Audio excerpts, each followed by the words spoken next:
Olá pessoal, aqui é Elson Azevedo e hoje nós temos mais um episódio do Mente Zen Podcast, o seu desfragmentador de discos. Tudo bem, Verinha? Tudo bem. Hoje nós temos o tema compaixão. O que é, qual a importância e por que que nos últimos tempos tem sido mais valorizado, né, mais compreendido esse termo. E eu vou dizer por mim, porque não sei se eu entendo completamente o que esse sentido que a palavra tem a importância.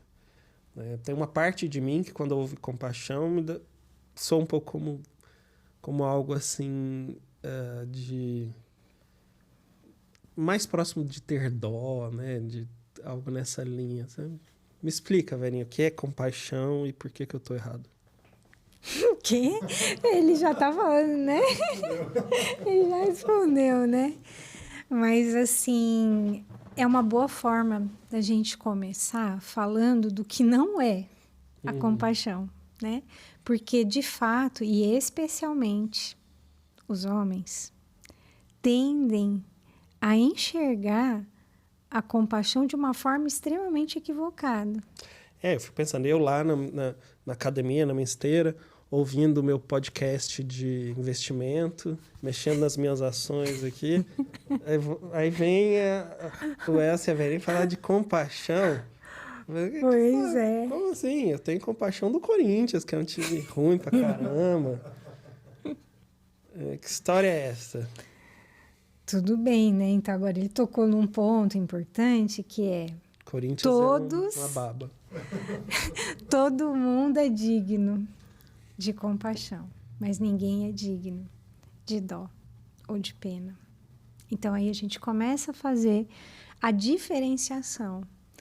Quando eu falo que eu tenho dó do Corinthians, que eu tenho pena dos corintianos ou das outras pessoas, né? A gente está brincando, os corintianos não precisam ficar bravos, né?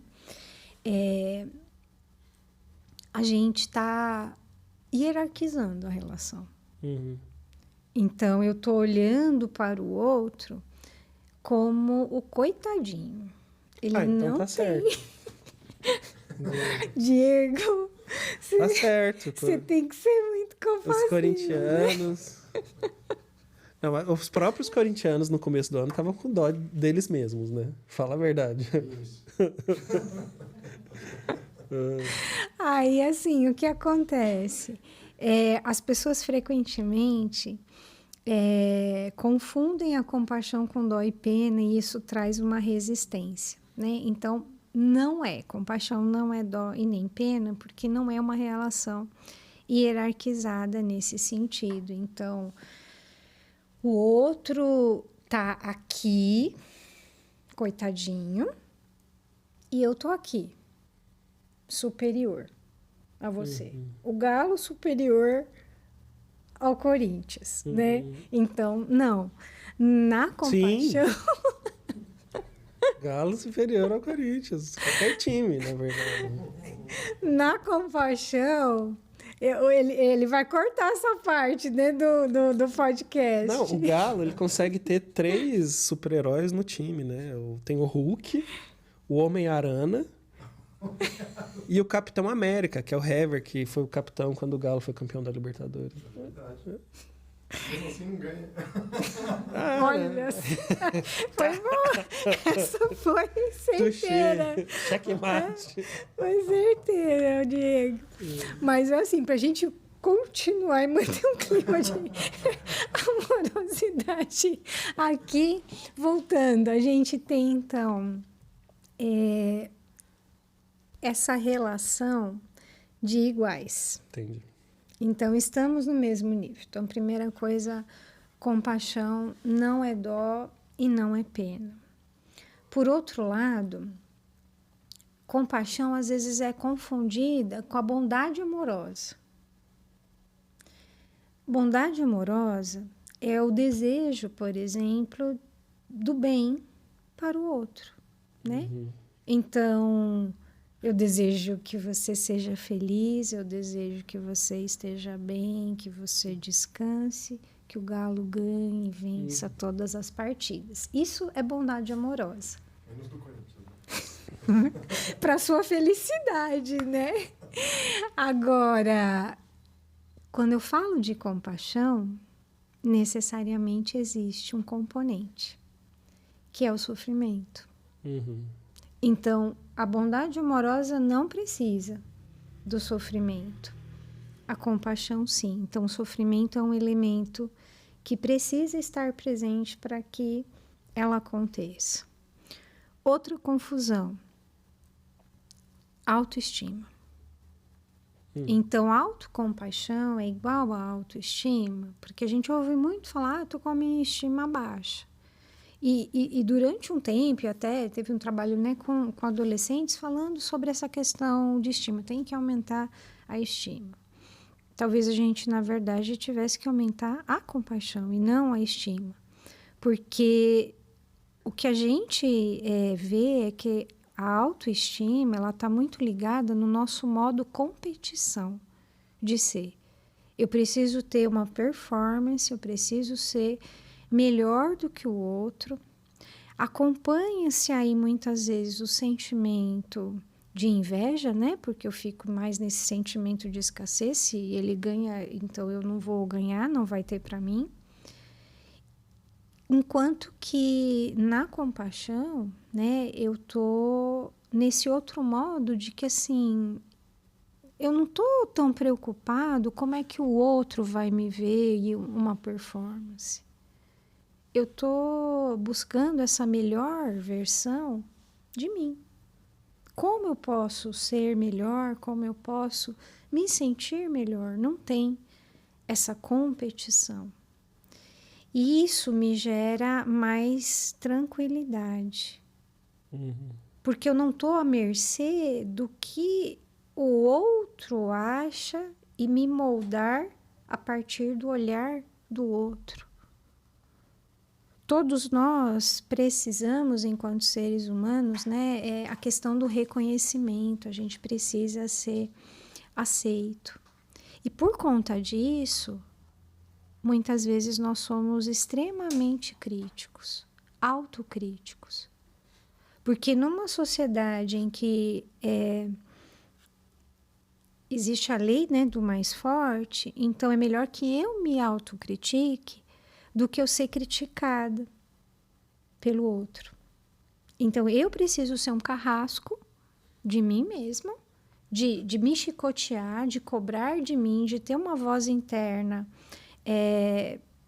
muito anticompassiva, né? Porque aí a gente fala dessa voz interna que não só fala coisas ruins, né? No sentido, muitas vezes, de depreciação, mas a gente poder observar esse tom interno que fala conosco. Então, como é que eu me trato quando algo deu errado? Quando eu fiz besteira, né? Porque, assim, nós somos falíveis. Se eu quero estar na perfeição, eu vou naturalmente sofrer. Então, assim, quando eu cometo um deslize, se você apagar o podcast, por exemplo, aqui, a gente está gravando e aí você liga para a gente. Deu ruim. Não sei o que eu fiz, apertei o botão, nada ficou. Como você se trata quando acontece uma coisa assim? Inesperada, que não era para ter acontecido. Qual é o pensamento que vem? Estou chamando de voz, mas é o pensamento. Qual é o primeiro pensamento que vem? Qual é o sentimento? Para a gente descobrir qual é essa voz interna que fala com a gente. De maneira geral, é uma voz bem severa. Que tem seu lado bom? Tem. Ela pode tentar, né, nos orientar. Mas às vezes é tão rude que a gente pode paralisar. A gente pode congelar. E é muito interessante que, assim, toda a nossa cultura, nossa criação é muito voltada para o fator motivacional ser medo, punição. A gente não trabalha muito para o outro lado. Então, quando a gente fala de compaixão, a gente, né, e aí são muitos construtos, né, não existe uma única definição. O que é comum a todos é sofrimento, tem que haver sofrimento para que possa emergir a compaixão. Mas ela pode ser vista de diferentes aspectos. Então, a gente pode pensar a compaixão envolvendo uma parte de cognição. Então, eu compreendo o que você está sentindo. A gente pode ter um lado de motivação. Eu quero te ajudar. Então, a motivação que me faz tomar uma ação na direção da ajuda. E aí, neurobiologicamente, o que eles observaram pelos estudos de ressonância magnética funcional é que a gente, de fato, ativa a área motora, né? São muitas áreas do cérebro que podem ser ativadas, por exemplo, dentro da compaixão, que é considerada uma prática construtivista. Embora a gente aqui tenha falado muitas vezes de mindfulness, o mecanismo é diferente, a forma como a gente conduz a prática é diferente e as regiões do cérebro que são ativadas são distintas, elas respondem de forma diferente. Então, eu tenho a motivação, né, então, de ir para a ação, eu estou vendo que você está sofrendo, o que eu posso fazer? Né? Vem esse ímpeto, emerge essa vontade de fazer algo. Né? E tem o lado que é afetivo, né? Do sentir, que se mistura um pouco com a empatia, mas não são a mesma coisa, que é assim, eu sinto muito, eu sinto que você está sofrendo. E aí, quando eu falo que é diferente, é porque na empatia, e existem vários tipos, né, de empatia, um assassino, um psicopata, ele pode ser uma pessoa extremamente empática, mas não empático do sentir. Você está sofrendo e eu estou sofrendo junto. Ele vai ter uma empatia cognitiva, que é entender o que se passa com você, e entendendo o que se passa, eu vou me aproveitar disso para fazer sofrer, para trazer mais sofrimento ainda. Então, quando a gente fala, por exemplo, de compaixão, existe esse equilíbrio. Então, você sofre, eu sofro. Uma respiração para você, uma para mim. Às vezes, 2 respirações para mim, uma para você, porque é o que eu estou precisando para me equilibrar. Então, envolve um lado, né, cognitivo, envolve o lado afetivo e o lado motivacional, que é o ímpeto para a ação, que internamente está mexendo com uma área específica do cérebro, né? Que é essa vontade de resolver, essa vontade de ajudar.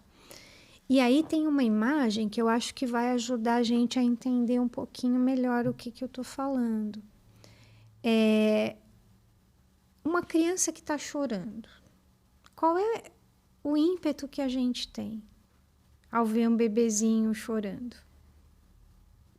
Colocar no colo, cuidar, consolar. Exato. Nós somos mamíferos, né?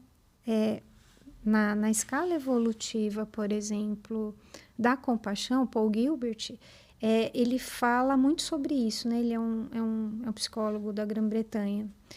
Então, a partir desse sistema mamífero de cuidado, né? Então, a gente tem essa... a gente cuida, né, dos filhos, 2, 3 anos, dizem que hoje até os 40 anos, a gente, na verdade, ao cuidar do outro, né, e aí é uma coisa fantástica, a gente também ativa o sistema de recompensa do cérebro. Então, a gente está cuidando do outro, ao mesmo tempo a gente se sente recompensado, a gente se sente feliz. Então, quando o bebezinho está chorando, o Heitor estava lá chorando, você não vai virar as costas, deixa ele chorar lá, faz parte. Uhum. Não, a gente tem esse ímpeto de qualquer criança, ainda mais se for filho. Por quê? Porque a gente pratica a compaixão, não é para deixar de sofrer, mas é porque a gente sofre. Então, quando o pai segura o bebê que está chorando, ele sabe que às vezes não vai resolver a dor de barriga que está sentindo ou o machucadinho que a criança fez. Mas ele vai acolher. Vai dar esse suporte, né? A presença, eu estou aqui. E uma das formas mais importantes da gente demonstrar a compaixão é o toque. Então, teve uma pesquisa em que eles relacionaram vários sentimentos e a compaixão. Então, tinha tristeza, tinha alegria, tinha compaixão e tinha medo. E aí, eles observaram 2 aspectos. A expressão facial, que é uma linha de pesquisa do Paul Ekman, e o toque. Na expressão facial, o que pontuou mais, que estava mais evidente na expressão facial? Tristeza e alegria. E aí vou ter que lembrar de novo de uma frase que minha mãe dizia, né? Muita sabedoria, né? Ela dizia assim, filha, o mal e o bem, a face vem. Aí, não tinha lido esse artigo. Saiu mais recentemente, mas é isso. Então, quando a gente está bem ou quando a gente está mal, a nossa expressão facial, ela carrega essa informação.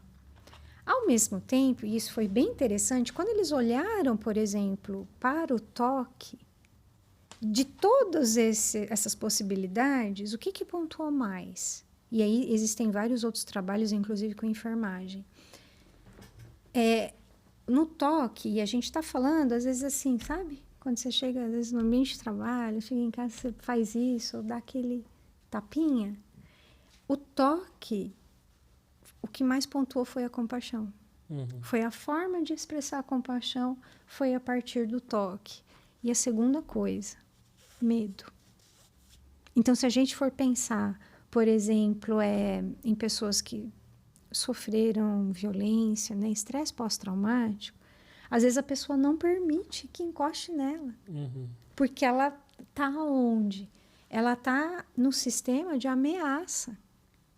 E aí, nesses sistemas, né, que o Paul Gilbert ele descreve, né, os 3 sistemas de regulação emocional. Então, eu posso estar na fuga e luta, e aqui existe medo, existe raiva como sentimento, a gente tem produção de cortisol, né? Então, uma boa parte de nós muitas vezes está aqui. O sistema de recompensa, então aqui a dopamina, no núcleo accumbens do cérebro, e o sistema, né, de calma, liberação de endorfina, de ocitocina, todos os sistemas são importantes. Às vezes a gente pode achar, então eu queria ficar morando no sistema de calma, né? Não. Imagina, por exemplo, a gente estar no sistema de calma na Praça da Sé. Não ia dar certo. O problema é a gente estacionar em um desses sistemas. Então, o sistema de recompensa é ruim? Não, a gente precisa de motivação para poder levantar todos os dias, para fazer as coisas que a gente tem para fazer. É lá que está comida, que estão as adições, que também está o sexo. Então, o problema é estacionar, que aí pode ser patológico. E o sistema de calma, né, que traz essa confiança, traz essa segurança maior, que lembra muito o sistema materno, né, mamífero, de cuidado. Então, quando a gente fala de compaixão, as práticas de compaixão, diferentemente das práticas de mindfulness, elas foram construídas para gerar afeto positivo, emoções boas. No caso de mindfulness, elas não foram construídas para gerar afeto positivo, mas elas reduzem afeto negativo. Sentimentos, por exemplo, que a gente classifica como ruins. Então, tristeza, raiva, melancolia. No caso, por exemplo, da compaixão, né, e aí, quando a gente fala em saúde, a gente tem pelo menos 6 protocolos que são cursos, né, estruturados, que tem todo um cronograma de atividades no sentido de fazer essa construção, né, de afetos positivos. E aí eles trabalham muito com a imaginação. De todos eles, 2 estão mais ligados, por exemplo, na sua base teórica, à questão budista.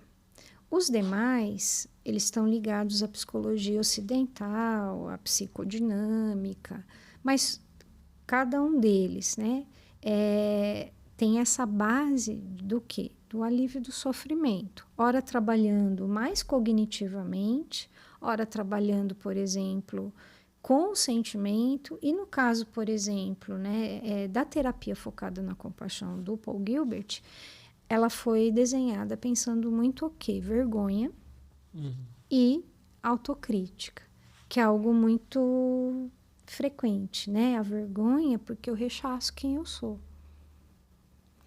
E a autocrítica, então, rechaçando quem eu sou, eu me critico, né? Não consigo enxergar o lado bom que existe em mim. Então, muitos artigos mostram, né, a eficácia de estar utilizando a compaixão, principalmente nesses casos, que pode ter a ver também com questões de infância, e aí existe um outro protocolo da Universidade de Zaragoza que é baseado na teoria de apego, né? Na história parental. Então, que tipo de apego eu criei, que é diferente, por exemplo, de usar um pouco a cognição, como utiliza a Universidade de Stanford ou a Universidade de Emory. E ainda o da Kristin Neff, que é o programa de autocompaixão, que vai se sustentar em 3 pilares. Então, para a compaixão, segundo a Kristin Neff, né, da Universidade do Texas, eu preciso de mindfulness, porque, segundo eles, e também para os idealizadores do programa IBBCL, que é o viver compassivo, é muito importante.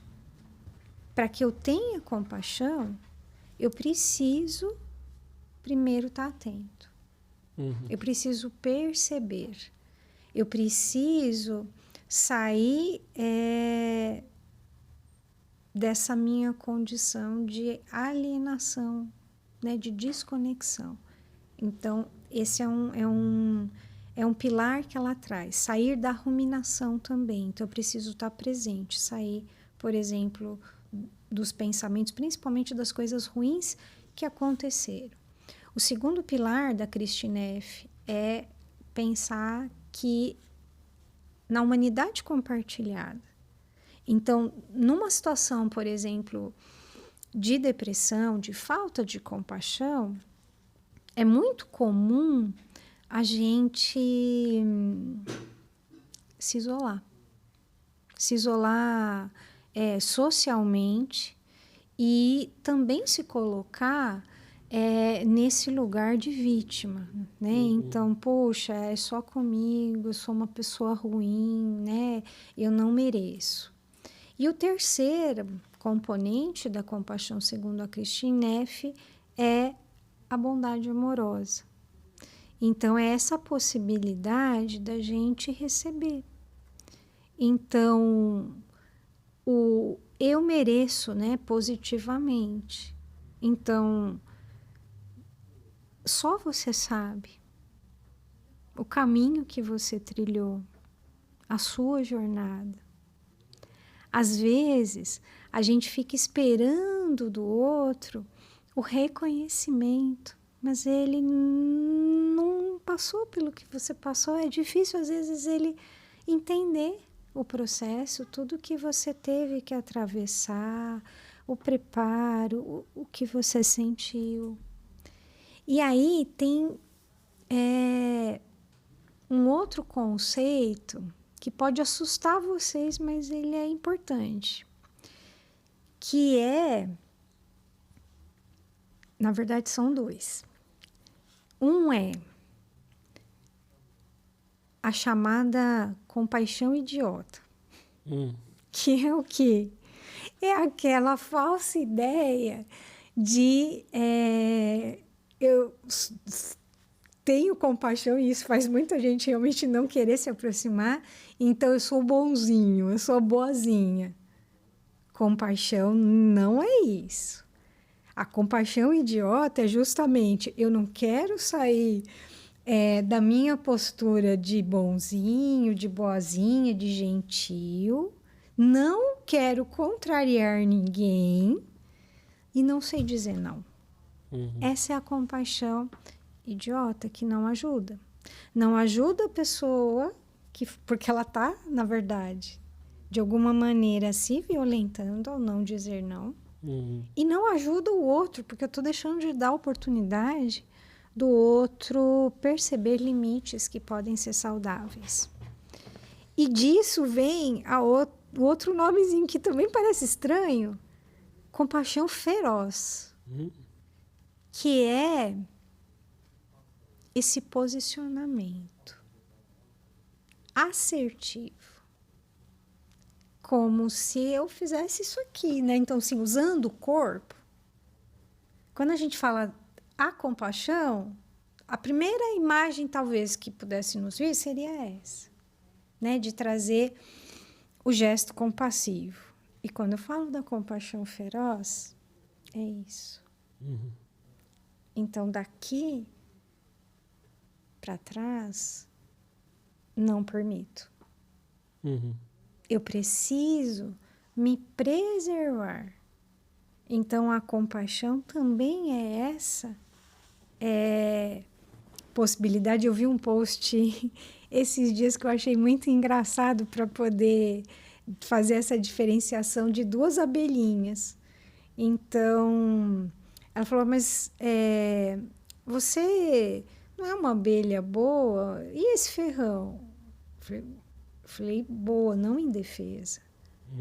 Então, é também colocar algumas barreiras que são necessárias. Então... Sabe porque eu me lembrei, muito tempo atrás, na faculdade ainda, eu fiz um treinamento de resgate com o Corpo de Bombeiros lá em Minas Gerais. Resgate na água. Né? E é uma coisa muito curiosa, porque frequentemente as pessoas não treinadas que vão ajudar alguém que está se afogando se afogam junto, né? E muitas vezes quando você está indo, a regra é você sempre tentar chegar de costas na pessoa, porque a pessoa está desesperada, ela vai te empurrar para baixo para tentar respirar. Chega de costas e, se necessário, você coloca a pessoa para baixo para ela se assustar um pouco e parar de te afogar, né? Então, até o bombeiro que está salvando a vida de alguém afogando, ele precisa ter essa compaixão feroz aí, senão os dois morrem afogados, né? Exatamente, exatamente. Da mesma forma que é clássico, né? Nem tanto na compaixão, mas até em mindfulness, e aí as coisas não ficam tão separadas, né? Porque se fala muito no pássaro da sabedoria. Uma asa é mindfulness e a outra é compaixão. Elas caminham juntas. A prática de uma vai, né, levar, por exemplo, a compaixão. Então, no afogamento é isso. No avião quando as máscaras caírem automaticamente, coloca primeiro em você para que você esteja em condições de socorrer alguém.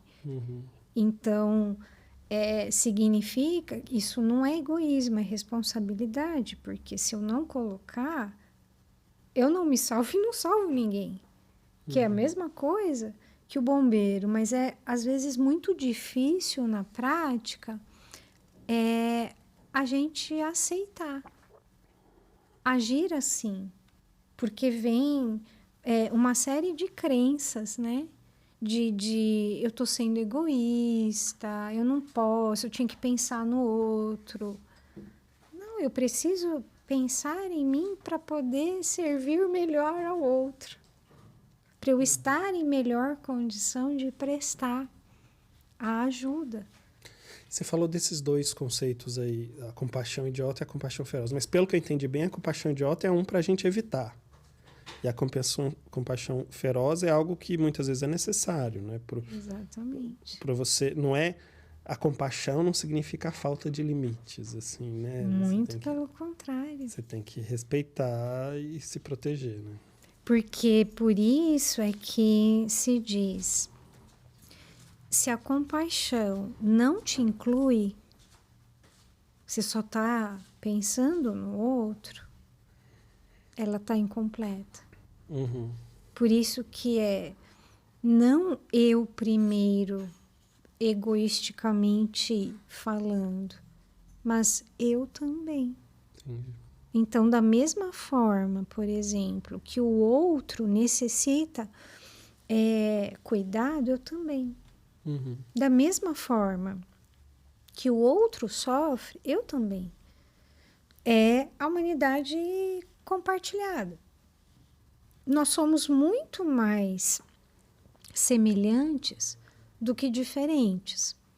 O que acontece é que quase 80% de nós, 78% de nós, tende a ser mais compassivo com o outro do que consigo. 2% é mais compassivo consigo do que com o outro.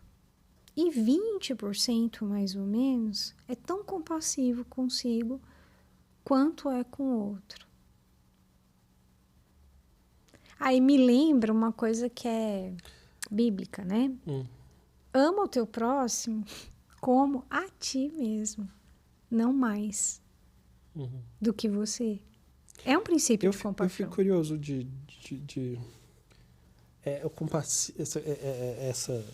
essa estatística, né, de alguma pesquisa. Eu fico curioso de saber, e nem sei se você tem isso de cabeça, Vênia, desculpa. Que situação que foi apresentada ali para pensar sobre essa compaixão? Porque eu talvez suponho que tenha sido alguém em sofrimento, já que a compaixão pressupõe o sofrimento, né? E por que eu pensei nisso? Pelo seguinte, imaginando a situação, alguém em sofrimento, mas que a partir desse sofrimento causou algo, fez algo que nos pisou no nosso calo, por exemplo. Aí eu suponho que isso seja o contrário. Porque, de maneira geral, a gente tem um viés, assim, né? Quando o outro erra, a gente assume que foi uma falha de caráter. E quando a gente erra, a gente imagina que foi uma coisa circunstancial. Foi porque eu estava cansado naquele dia, não sei o quê. Talvez uma outra moeda, um pouco dos nossos julgamentos sobre o outro e sobre si mesmo, assim. Isso que você trouxe de como eu olho para o outro e como eu olho as coisas que eu faço, tem dois aspectos. Mas aí eu acho que a correção eu não estou falando de compaixão, né? Porque eu estou falando como é que a gente encara o erro, né? O nosso erro e o erro... Então, assim, para eu não me esquecer, isso que você está trazendo, dentro, né, do budismo, que é considerado uma filosofia, como eu olho para o outro e, de repente, eu desculpo mais facilmente o que eu faço, eles compreendem como 3 venenos da mente. Então, culpabilização, vitimização e justificação. Uhum. Então, o que eu faço, eu justifico Uhum. com N coisas. Mas eu culpo o outro do que ele fez, então eu sou a vítima na situação. Quando a gente fala, por exemplo, da compaixão, é um pouco diferente no sentido de o que você fez foi ruim.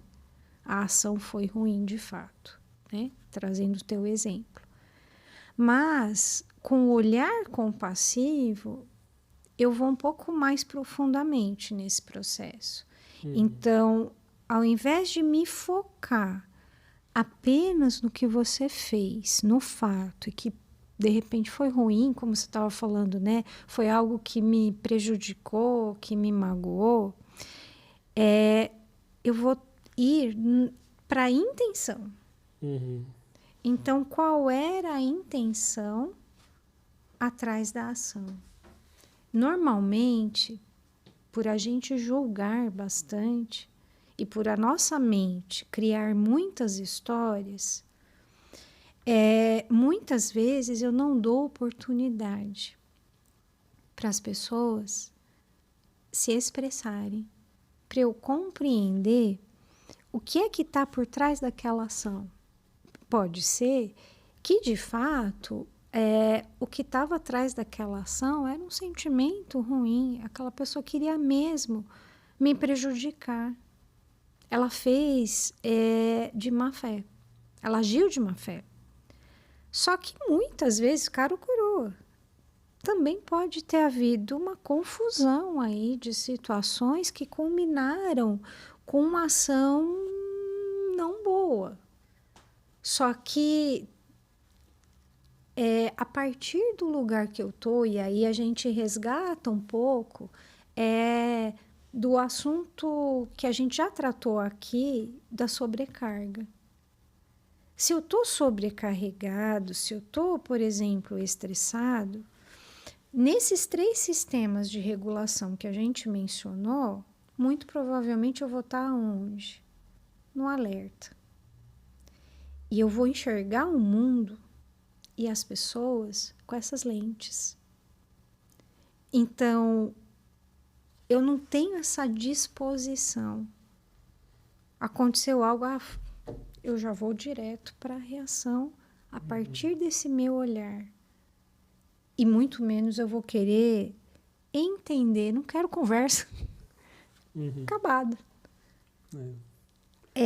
Ficar nesse lugar me distorce muito a visão. Então, quando a gente coloca a lente da compaixão, não é que o mundo vai ficar cor-de-rosa, porque ele não é. Mas eu vou ampliar, né? E aí tem toda uma atuação também aqui no córtex orbital do que eu vejo, quanto isso me impacta, quanto me gera de afeto positivo, de afeto negativo, e que eu consigo, na verdade, regular melhor no sentido de, parece que não foi mesmo legal, mas eu posso tentar compreender, né? Elemento da compaixão cognitivo. Então, eu estou pensando e eu quero entender o que foi que aconteceu. Eu tenho uma motivação de querer que você me fale, né? Quem sabe posso ajudar de alguma forma. E posso chegar à conclusão de que realmente, assim, estava certo desde o começo. Então, é isso. Mas eu posso evitar muito sofrimento. Eu fico pensando, né? Tem a autocompaixão, a compaixão pelas outras pessoas, né? A compaixão pelos outros, né? É fácil ter compaixão das pessoas que eu gosto, né? Ter compaixão da Verinha, não, super fácil. Ter compaixão do Diego. Apesar de corintiano, ser não, aí não dá. Aí corintiano tá sofrendo, merecido. Mas não é uma coisa Não é difícil isso, né? Porque... Muito, muito difícil. Muito difícil, porque às vezes, quando eu também não respeito o meu limite, pensando nessa pessoa, né, que eu não gosto, que é desafeto, às vezes a gente está exigindo muito, né, um altruísmo. Então, assim, eu quero, né, fazer o bem e eu estou me prejudicando, e às vezes a gente faz essa opção, muitas vezes na vida, né, e se ela é consciente, ok, mas por muito tempo ela também não se sustenta. Agora, existe uma discussão entre os pesquisadores, né, que entendem a compaixão, ela é uma emoção, ou ela, na verdade, tem toda uma parte mental, e por isso que a gente pode treinar, a gente pode cultivar, e aí a emoção eu não preciso, porque ela surge naturalmente. Uma boa parte dos pesquisadores entendem que é algo que a gente tem, então, da mesma forma que mindfulness, existe o estado de compaixão, que é depois que eu fiz a prática, existe o traço de compaixão, que enquanto mamífero já existe em mim, essa vontade de cuidar, de preservar. E enquanto também humanos, é natural que a gente se apegue, que a gente goste de algumas coisas, de algumas pessoas, e não de outras.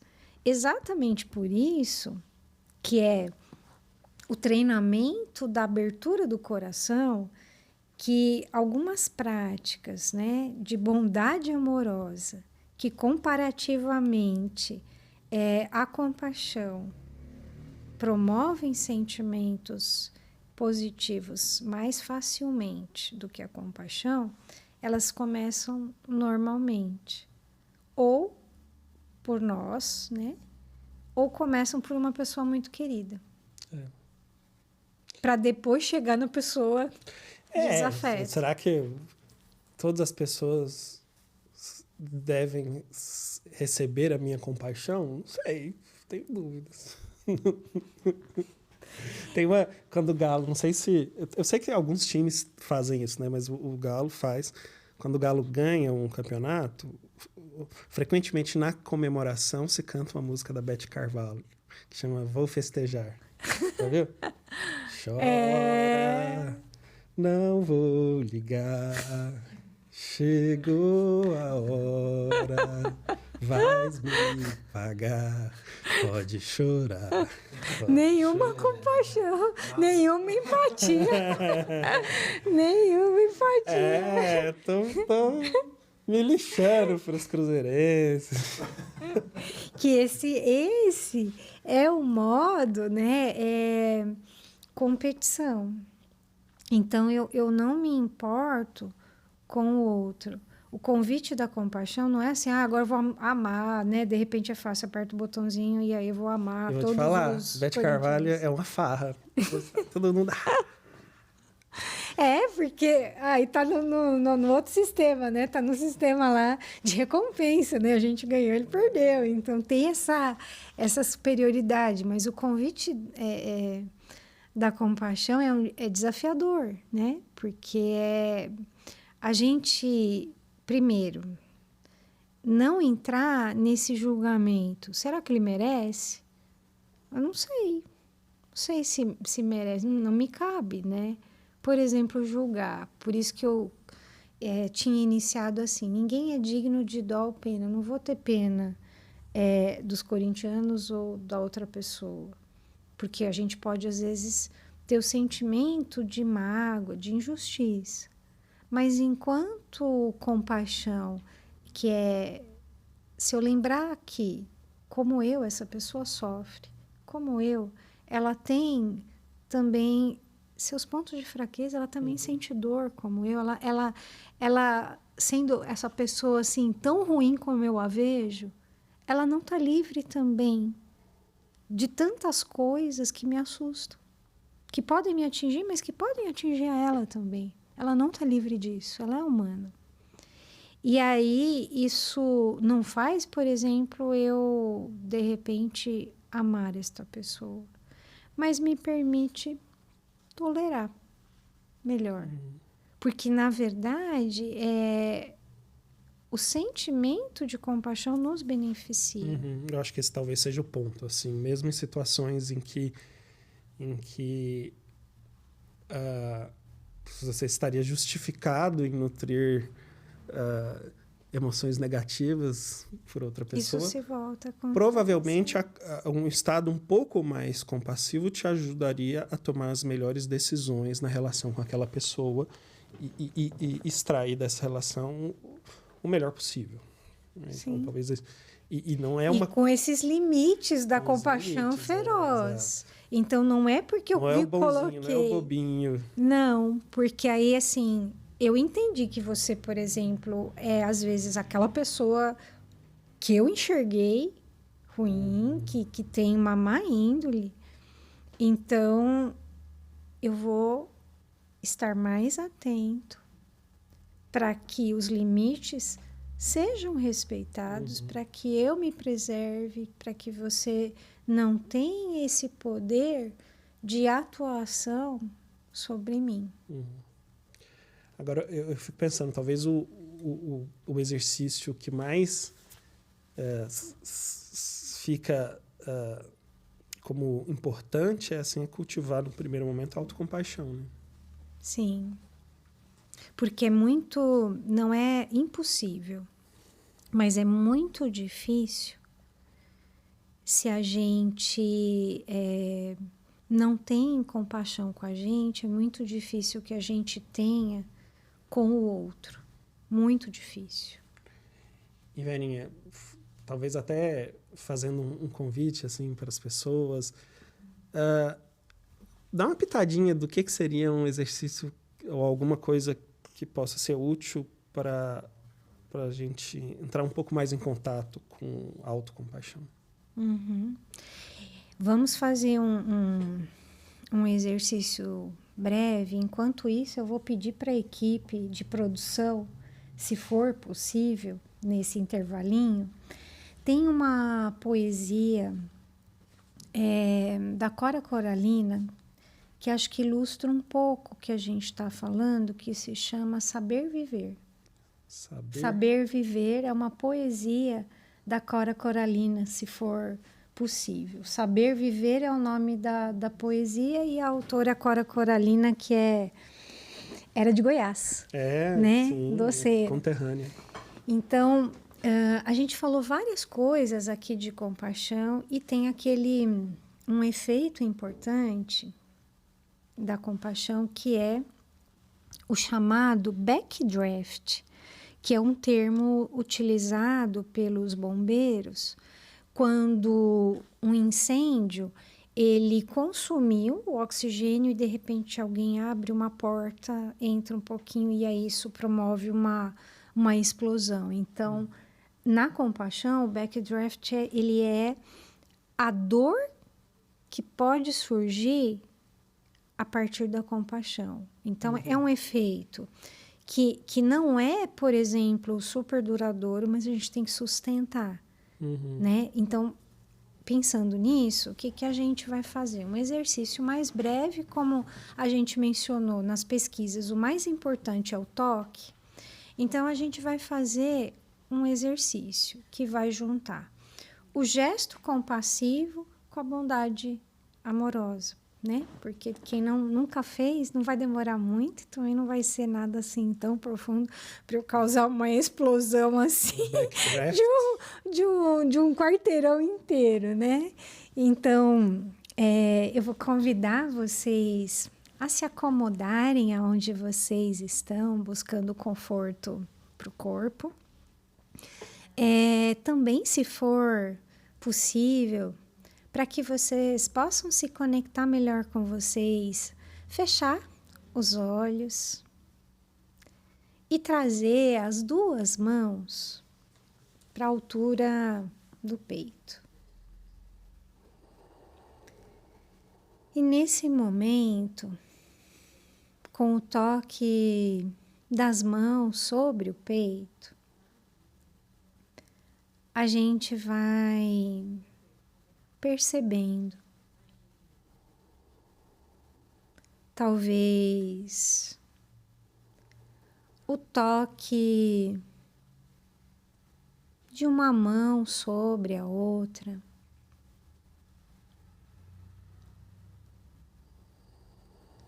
Pode ser que a gente perceba o calor que esse contato produz.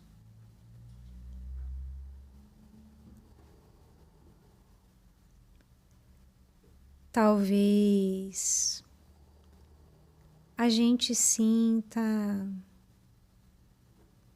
com esse toque das mãos na altura do coração o próprio pulsar.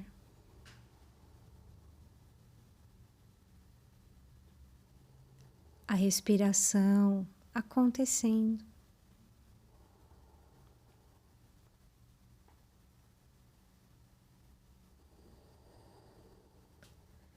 O convite para sentir.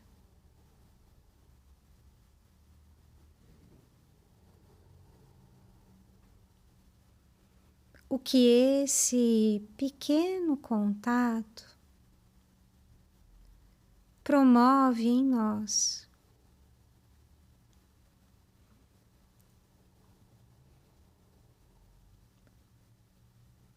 O que surge na nossa mente ao simplesmente receber o toque das mãos.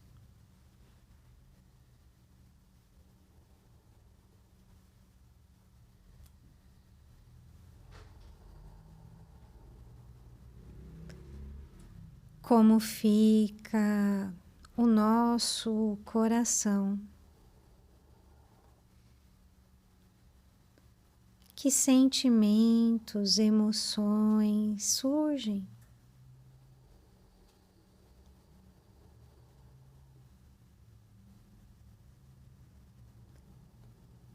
Como fica o corpo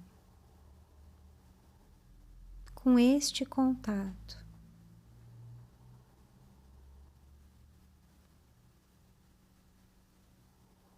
Sentindo.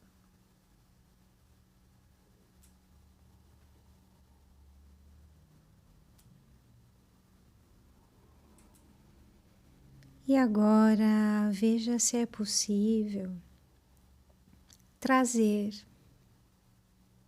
para si mesmo bons votos. Votos que façam sentido para você, para o seu momento de vida. Talvez que eu esteja bem.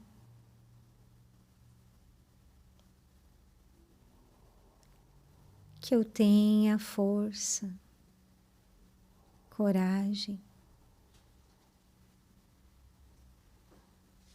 que eu tenha saúde,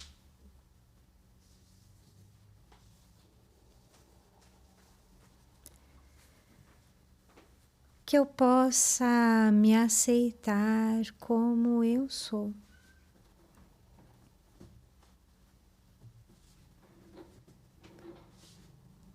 Que eu reconheça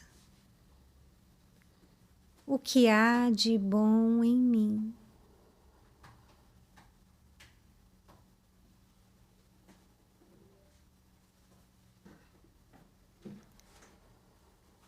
E se for muito difícil para você trazer estes votos,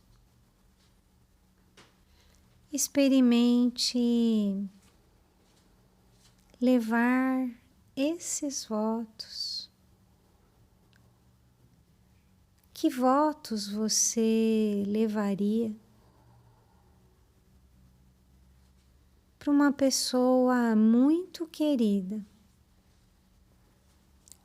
O que você desejaria a ela?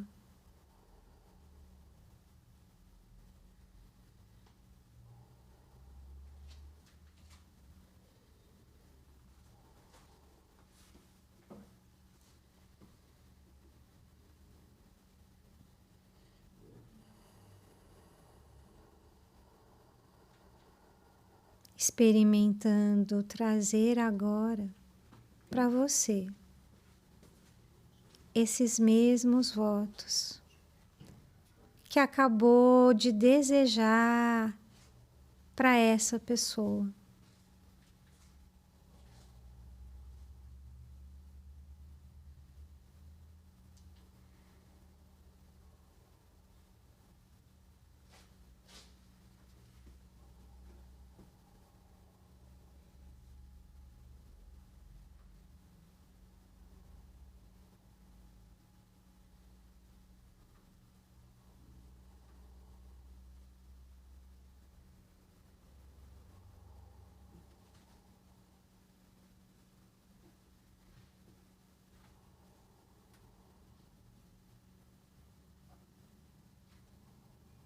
Aos pouquinhos, no seu tempo, vamos desfazendo este gesto, permitindo que o corpo vá encontrando movimento, nos abrindo para o ambiente externo e finalizando esse momento. Deu para fazer? Deu, fiz. Bem legal. Tem um sintoma que muitas pessoas, não muitas pessoas, uma parte das pessoas que têm depressão tem, que chama angústia.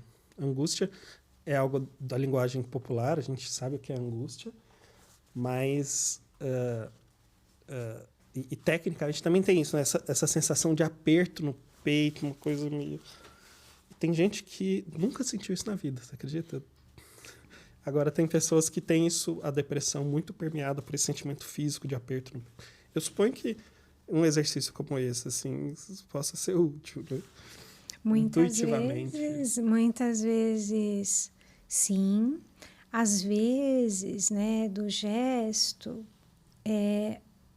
para muitas pessoas, né, como a gente falou, existe uma grande resistência. Uhum. Porque muitas vezes, e aí nos estados depressivos, a pessoa se sente muito não merecedora, culpada por algumas coisas, por exemplo, que ela fez, e ela acha que ela não é digna de compaixão, então ela não consegue, às vezes, nem fazer isso para ela. Então, abrir um pouquinho, né, o peito, recordar outros momentos da vida em que ela se sentiu feliz, pode ir abrindo uma oportunidade, às vezes, para ela poder oferecer de fato para ela, como a gente fez aqui. Às vezes é difícil, então a gente vai para alguém que a gente gosta muito, e aí, tendo feito esse exercício, é mais fácil trazer para a gente, né? Por conta de que nós não somos muito bonzinhos normalmente conosco.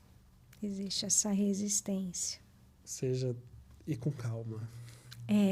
Devagarzinho, porque às vezes é muito assustador, né? Eu não me permito receber. Então é um exercício, por incrível que pareça, né? Eu acho que só tem que dar, mas se eu dou o que eu não tenho, eu adoeço. E aí, para a gente encerrar, né? Eu gosto muito de poesia e gosto muito de Cora Coralina, porque acho que ela traz muita sabedoria, né? E acho que tem tudo a ver com esse nosso tema. Então, queria oferecer, né, para vocês o saber viver. Não sei se a vida é curta ou longa demais para nós, mas sei que nada do que vivemos tem sentido se não tocamos o coração das pessoas. Muitas vezes basta ser colo que acolhe, braço que envolve, palavra que conforta, silêncio que respeita, alegria que contagia, lágrima que corre, olhar que acaricia, desejo que sacia, amor que promove. E isso não é coisa de outro mundo. É o que dá sentido à vida. É o que faz com que ela não seja nem curta, nem longa demais, mas que seja intensa, verdadeira, pura, enquanto durar. Fantástico. Acho linda. Saber viver. Receita de sabedoria. Já fiz algumas excursões na escola para Goiás Velho, aí a gente conhecia a casa da Cora Carolina. Fofinho. Privilégio, né? Bom, pessoal, com isso a gente encerra. Obrigado, viu, velho? Eu que agradeço. Mais um episódio do Mente Zen Podcast, seu desfragmentador de discos, e a gente se vê num próximo vídeo.